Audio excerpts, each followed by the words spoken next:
sa binili mo. Doon mo na nalagay pera mo.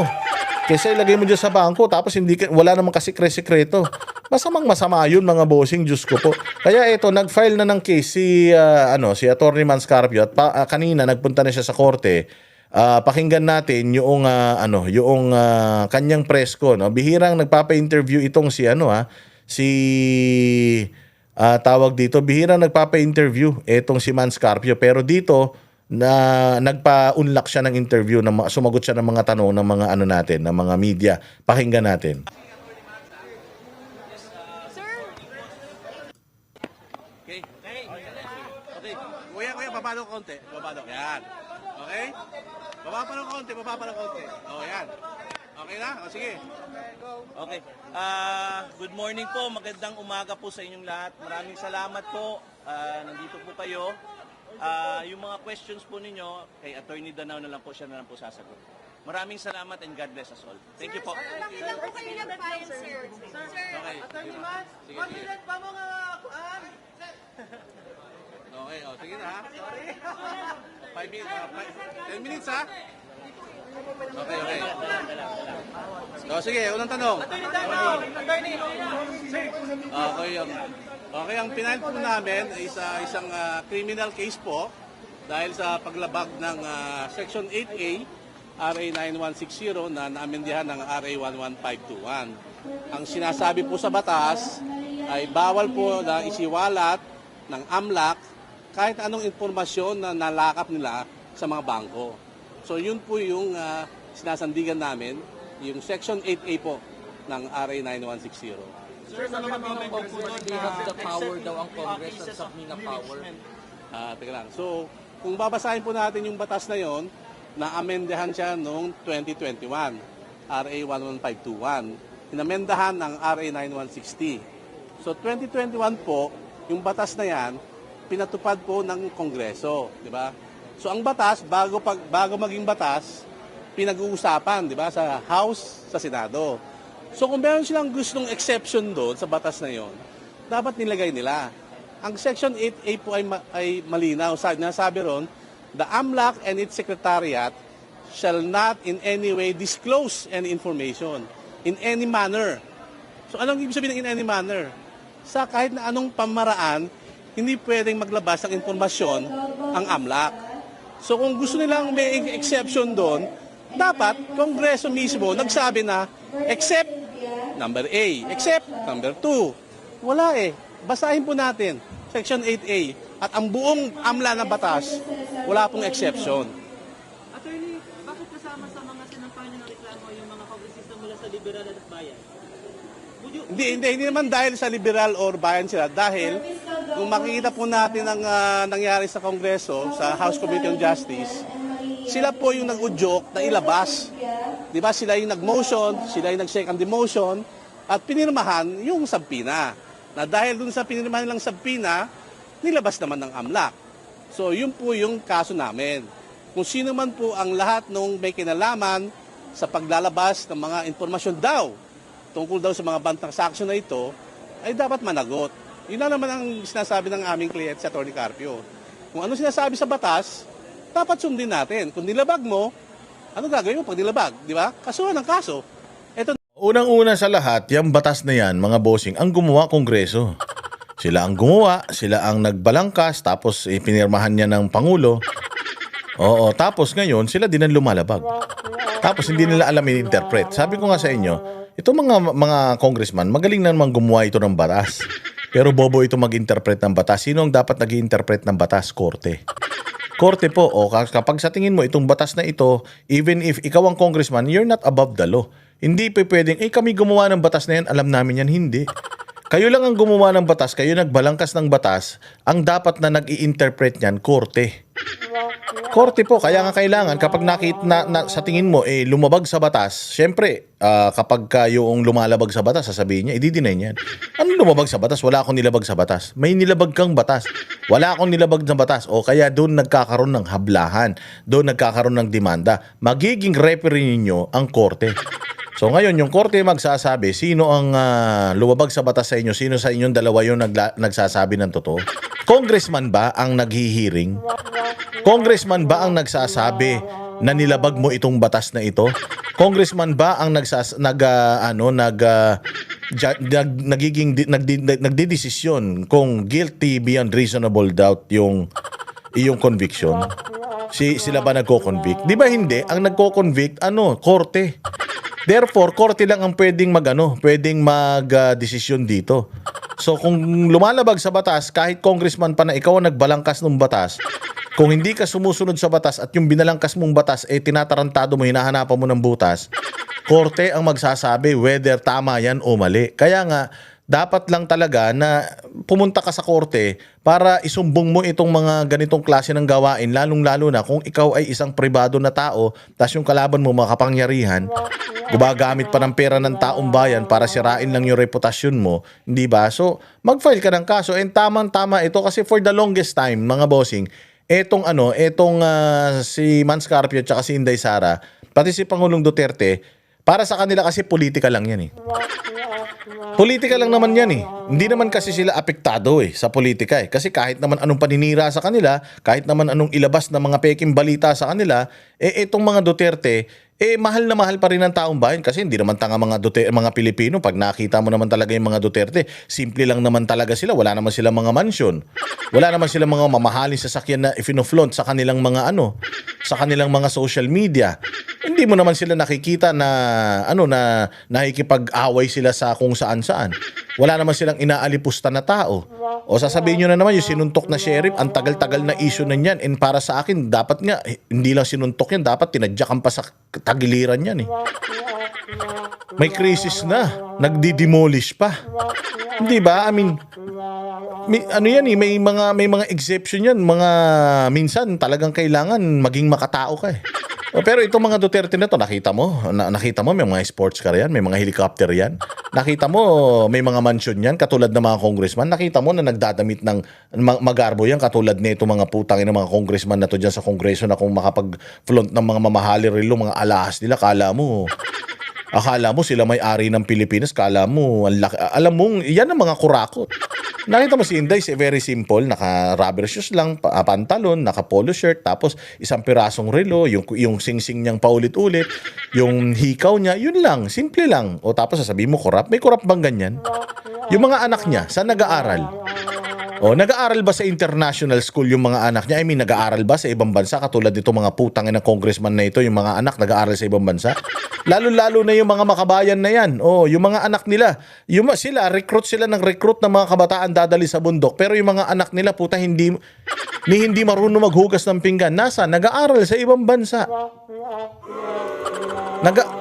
Galit daw sila sa mga elitista. Pero sa nag-aaral yung mga anak nila, Lasal Green Hills, Lasal, Ateneo, eskwelahan ng mga mayayaman. Putang ina ng mga yan, di ba mga hipokrito? Yan yung mga tao na sumisilip sa mga Duterte. Pag tiningnan mo sila i-lifestyle check mo, magugulat ka.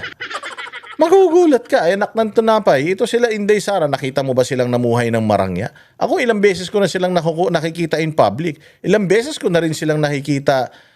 Ilang beses na rin tayo naiimbitahan. Hindi naman tayo pinapakain ng tigi-isang lechon. Pag lumabas naman kami, halimbawa inimbitahan kami, baka pwede appreciation lang sa mga ginagawa ninyo, dinner tayo. Pucha, ang pinapakain naman sa amin, ilang putahe lang. O sige, nung nakaraan, Christmas party, dyan sa Office of the Vice President, ang pinakain sa amin, lumpia at saka lasagna na walang karni. Sorry pero yun talaga real talk lang. O yun talaga wala talagang pinakain sa yun lang, tapos juice. Yung juice hindi ka na pwedeng humingi. Pag humingi ka ulit, tubig na maligamgam na ibibigay sa iyo. Ganun lang. Tapos may soup lang. Yung soup lang nila parang malapot na tubig lang. Hindi naman sa ang ibig ko lang sabihin dito, wala namang pinakikitang rangya itong mga Duterte na ito, lalo na si Inday Sara. Natanggap ko nga mantakin mo exchange gift, hindi pala exchange gift yun. Regalo, mabubunot ka ng regalo, natanggap ko joy. Meron ba namang ganyan? Sabi ko nga, putangin na, malayo sa katotohanan yung mga pinagsasasabihin to mga hayop na ito. At dyan din, sa hearing dyan sa Kongreso, hindi na nagiging ng traction O, kita mo, ilang araw lang, nakalimutan na naman. Nakita mo kung sino nagtatanggol kay Pangulong Duterte, kay Inday Sara, kay Mayor Baste. Sino nagtatanggol? Yung mga normal na Facebook user, mga personal accounts. Wala dyan mga vlogger masyado. Kami lang. Kami lang yung mga vlogger, content creator. Ilan lang kami, mabibilang mo kami sa kamay. Pero pag tiningnan mo kay Bongbong Marcos, yung mga sumasagot sa kanyang mga sa comment section ng kanyang mga post, putang ina, puros taga ibang bansa. Tatatlo yung follower. So may mga troll farm. Walang troll farm na ginagamit para i-amplify yung propaganda o yung politika ng mga Duterte. Puro organic na mga Pilipino, lalong-lalo na mga kababayan natin OFW. Yung iba nga, hindi mga Filipino citizen, mga Dutch citizen na, American citizen na, pero mahal pa rin yung bayang Pilipinas, pinagtatanggol si Inday Sara sa mga comment section.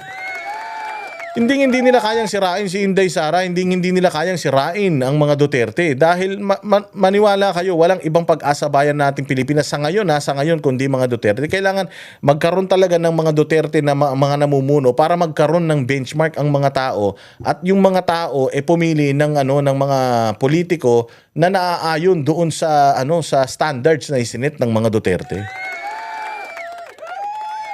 Ano po yun? Tera. Ano po yun? Do you maintain na wala pong wrongdoing doon sa 6.7 billion daw sa account po nila Sir Manasseh SBP? Ay, ang kaso namin na sinampa rito, hindi po ang issue ron yung totoo o hindi. Diba? Ang sinampa namin kaso tama ba na ginawa ng AMLAC na magpalabas daw ng mga transaction report? Ngayon, sinasabi nila sabi dito ni attorney, hindi namin kine-question yung numbers. May panahon para doon. Hindi namin kine-question yun. Ang kine-question namin dito is yung inilabas ng AMLAC na bank transactions ni Mans Carpio na isang pribado na tao na labag sa batas. Doon kami nakafocus. Yung numbers na binobloat nila yung 6.7 billion na transaction ng mga bank accounts na yan. Merong tamang paraan, way para ipatunayan na katarantaduhan yung numero na yan at bloated yung mga numbers na yan. Hindi ito yun. Kasi pinalalabas nila na, nirereklamo nila yung paglalabas ng personal na mga impormasyon pero hindi nila kinokontest yung 6.7 billion. So, ibig sabihin, totoo yun. Tanga. Kayo lang nagsasabing totoo yun. Kahit nga mga tao, alam na mali yung ginawa nyo ron. Nung panahon ni CJ Corona, mga bossing, magaling talaga noon kasi nung panahon ni CJ Corona hindi pa naman very kumbaga literate yung mga tao paggamit ng social media. At saka wala silang pakialam kay CJ Corona. Wala silang pakialam kay Chief Justice Corona, hindi pa masyadong edukado yung tao pagdating sa politika. Hindi pa nila nakikita yung political persecution kay CJ Corona noon. Pero simula nung umupo si Pangulong Duterte, nakita na ng mga tao kung paano tinitira political si Pangulong Duterte. Sinisira si Pangulong Duterte gamit ang politika. At ginawa yon para siya ay mapaalis dito sa bansang Pilipinas, itapon sa ICC. Ginagawa rin yun kay Inday. So ngayon, gising na tao. Itong ginagawa ninyo, pamumulitika ito. Bakit? Kasi si Inday ang pinakamalakas na kandidato. Ayaw nyo lang na manalo si Inday. Bakit ayaw nyo manalo si Inday? Ang question mark, bakit? Kasi nga naman ang mga Duterte, galit sa magnanakaw, galit sa kurakot, galit sa adik, galit sa NPA. Lahat ng mga masasamang gawain ng mga politiko na nagbibintang sa mga Duterte ngayon, lahat ng masasamang gawain nila, galit ang mga Duterte doon. Kaya galit na galit sila sa mga Duterte. So bukas na isip ng tao dahil dito sa social media, bukas na isip ng tao. So hindi sa dinideny nila hindi sa inaamin nila yung 6 billion na sinasabing paikot-ikot sa bangko nila. Pero ang sinasabi nila, may nilabag kayo sa batas yung Bank Secrecy Law. Diyan tayo mag-focus. Yung pera na yan na paikot-ikot, sasagutin yan sa impeachment court. Ready na yung mga abogado ni Inday Sara na sagutin yan sa impeachment court. At dahil matatalino na mga Pilipino, yung ginawa ninyo kay CJ Corona noon, hindi nyo na kayang gawin ngayon.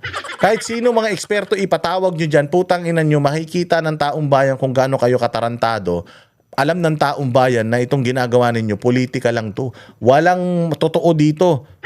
Walang paglabag dito, kundi politika ang ginagawa ninyo. You're making it look like and you're making it sound like na may karumal-dumal na krimen itong ginagawa mga Duterte, pero bukas ang mata namin eh. Hindi namin paniniwalaan yung mga yan kasi kami mismo naka-experience ng mabuting gobyerno mula sa kanila. Kayong mga nagbibintang sa kanila, Diyos ko po, ang mga politika nyo puro pagnanakaw. Reports. Diba? Ngayon, kung sinasabing totoo o hindi po dito sa piskal na dapat nasagutin yon. Siguro baka dapat sa impeachment court. Diba? Hindi naman po parte ng impeachment si Atty. Carpio. Pinipilit po siya na madawit sa impeachment na pribadong individual. Diba? Hindi naman porket may akusasyon ka o meron kang hinanaing sa isang tao, pwede ka nang gumawa ng labag sa batas. Pwede ka nang gumawa ng illegal. Diba? Para saan pa mga batas natin na pinasa ng Kongreso mismo kung hindi natin tutuparin, kung hindi natin susundin. Diba? Hindi ba parang awkward, diba? Mambabatas ka, pero hindi mo sinusunod ang batas. May confirmation ba sir dun sa billions of pesos na nalaman ng bank account? Ang problema kasi hindi naman kami binigyan ng kopya nung sinasabi ng AMLAC. Kayo ba binigyan? Nakita nyo ba yung mga galing sa bangko na reports? Diba? Kasi kung kami magkokomento, dapat makita namin kung ano ba yung sinasabi ng bangko. Hindi yung sinasabi lang ng AMLAC. Diba? Kasi parang sinasabi nito ganito. Parang mahirap yata mag-comment sa isang bagay na hindi mo naman ikaw mismo nakita. Diba? Pero pag nakita namin yan, sa tamang panahon, tamang paraan, aming sasagutin. Sir, walang consent. Walang consent. Walang consent. In fact, sumulat pa nga kami sa AMLAC April 16 bago maglabas ng subpoena na sinasabi namin, AMLAC, bawal yan ang sinasabing magpalabas ka ng impormasyon. So nagparating kami sa AMLAC na binabalaan sila, pero ganun pa rin, walang nangyari. Sir, reaction lang, sabi ni Senator Laila De Lima, hindi daw covered ng prohibitions ng bank secrecy law ang impeachment.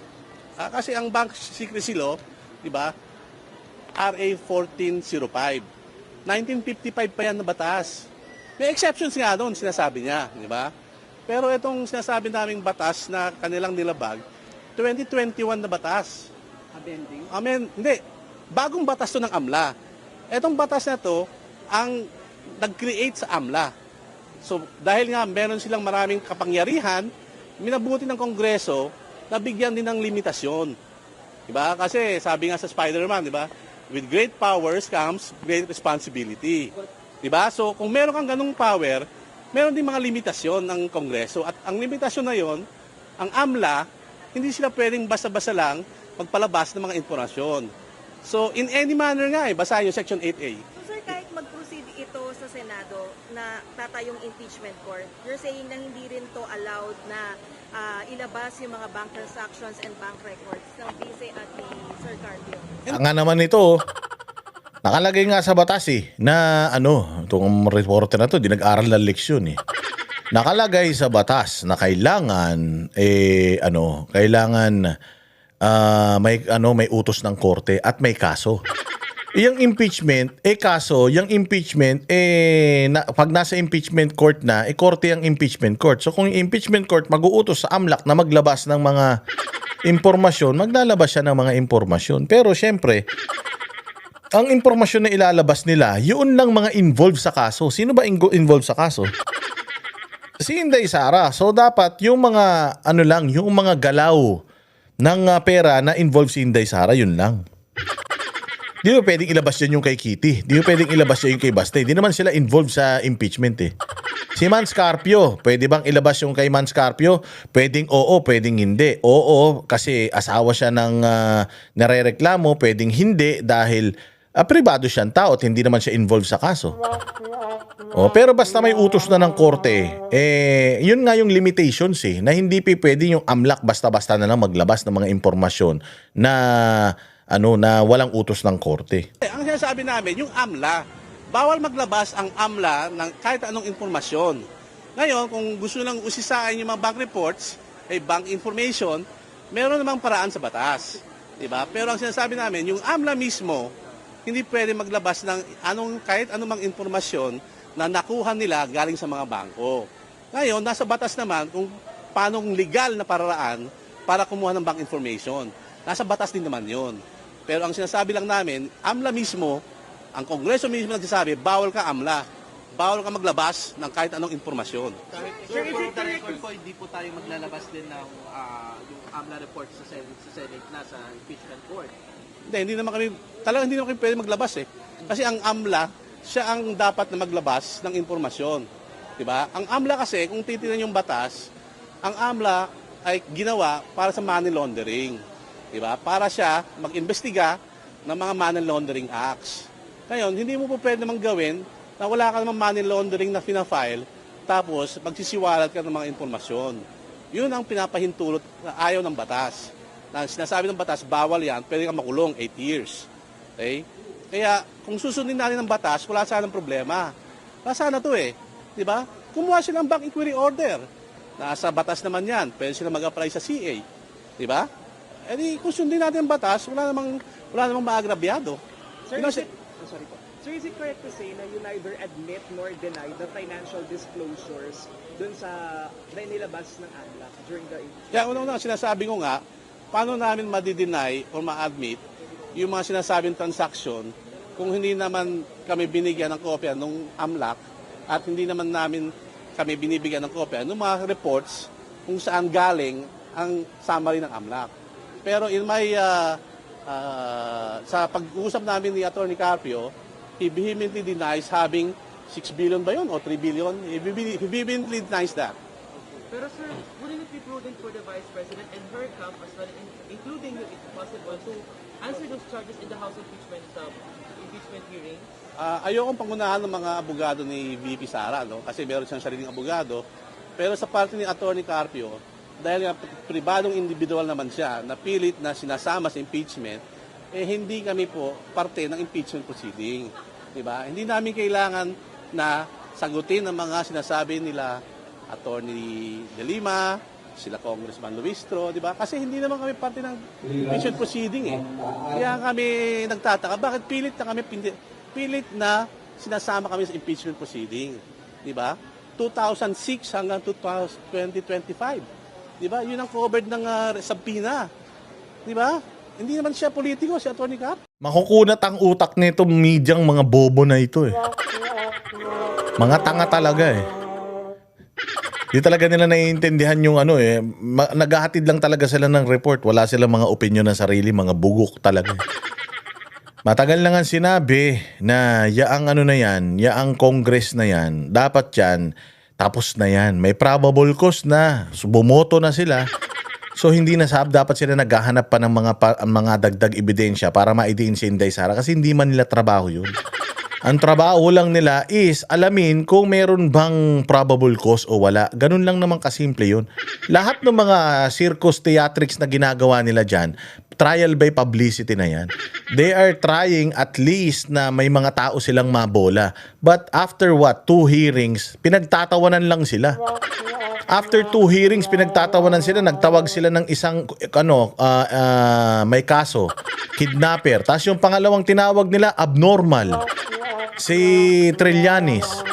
Oh, sabi ko nga sa inyo, lahat yung mga nangyayari dyan, sumasabog lang sa mga mukha nila kahit na anong ganda ng mga opening statement nila. Sila lang naman ang naniniwala.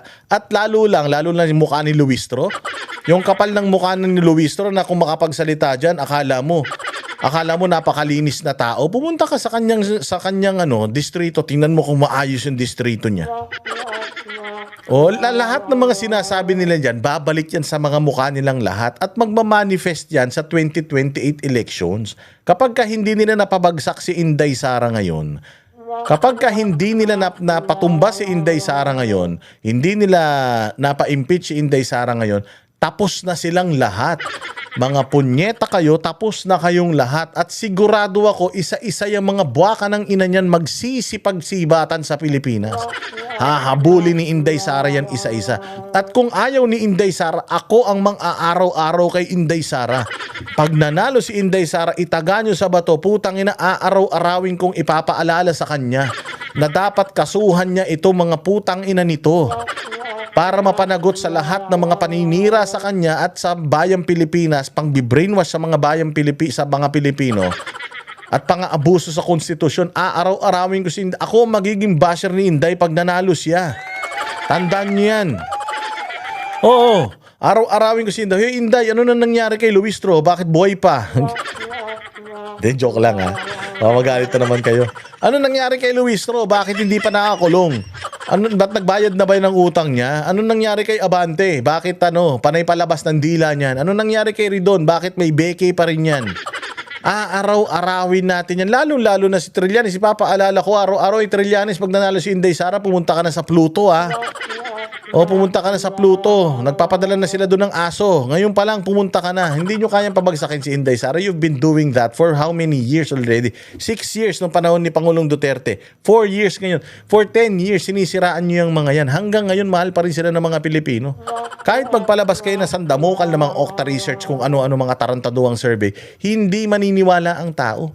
Kasi personal yung survey ng tao. Ako personally, gusto ko ang mga Duterte para sa bayang Pilipinas. Pakialam ko sa gusto ng iba. Basta ako gusto ko. And ilang Pilipino yung may gusto ng ganun?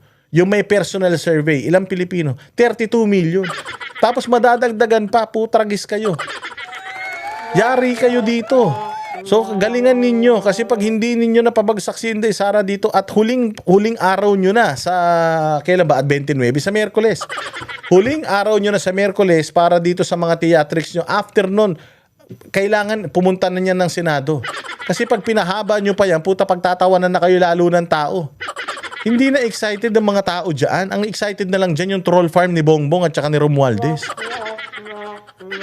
Pero hindi na excited ang mga Pilipino sa impeachment na ito. Sawan-sawa na sila dito. Ginawa nyo na ito ng maraming beses. Tapos pare-parehas. Same playbook.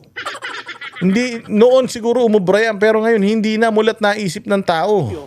Diba? So kayo kung nasa lugar niya, kayo na simpleng tao lang, di ba?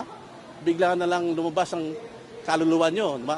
Since birth, hindi ba kayo aalma? Kasi may batas naman na bawal. Pero sir, yung allegation na tumanggap ang pamilya ng bisin ng pera mula kay Samuel Uy, alam ba yon ni Attorney Carpio? Does he have a knowledge kung may mga ganong pagpasok ng pera, ng deposits?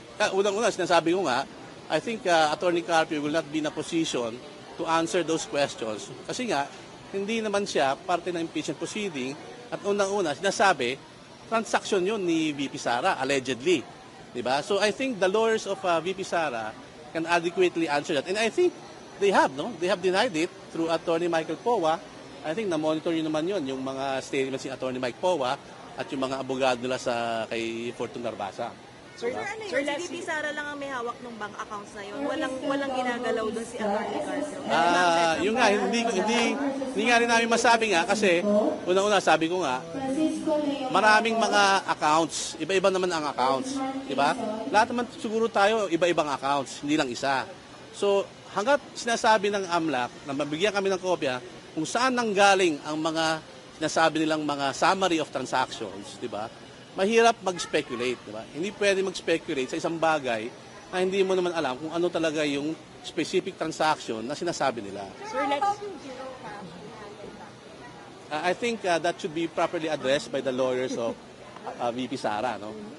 Sir, last hearing, Bobo talaga ng mga media.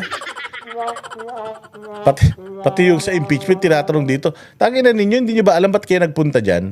Nagpunta kayo dyan para i-cover etong pagsasampa ng kaso ni Laman Scarpio patungkol nga sa Bank Secrecy Law. Doon lang umikot yung tanong ninyo, tanga-tanga ninyo. Hindi naman yan abogado ni Inday Sara sa impeachment. Ba't nyo tatanungin siya tungkol sa impeachment? Mga tanga. Dito mo masasabi talaga yung mga reporter, mga bobo eh. Mga walang utak, mga inutil eh. Kami ang boses ng masa, hindi natatakot. Katotohanan lang, di kami nalulunod. Walang bahid ng sismis, lahat ay totoo. Kahit sino ka pa, pag mali ka babanatan ka. Walang pinipili kulay, wala kaming kinikilingan. Basta para sa bayan, kami lalaban. Pag tama palapakan, pag mali banatan. Di matitinag, di matatakot, para sa bayan tuloy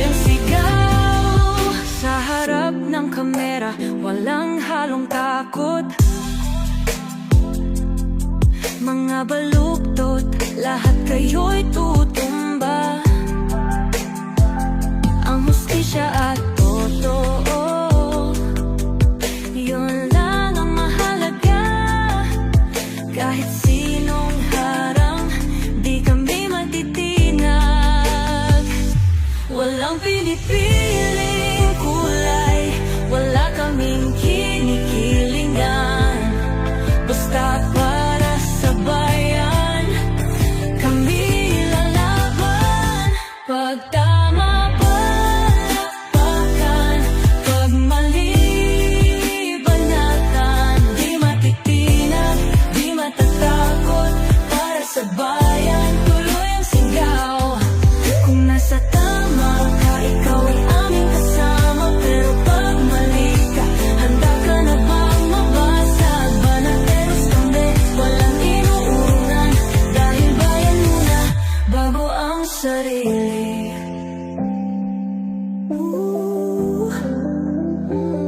Bago ang sarili.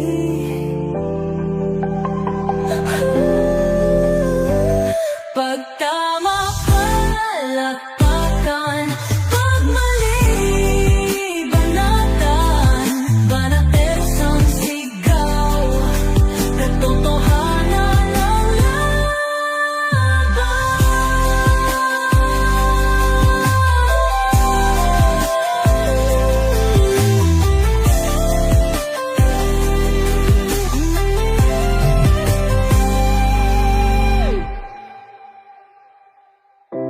sa harap ng kamera, wala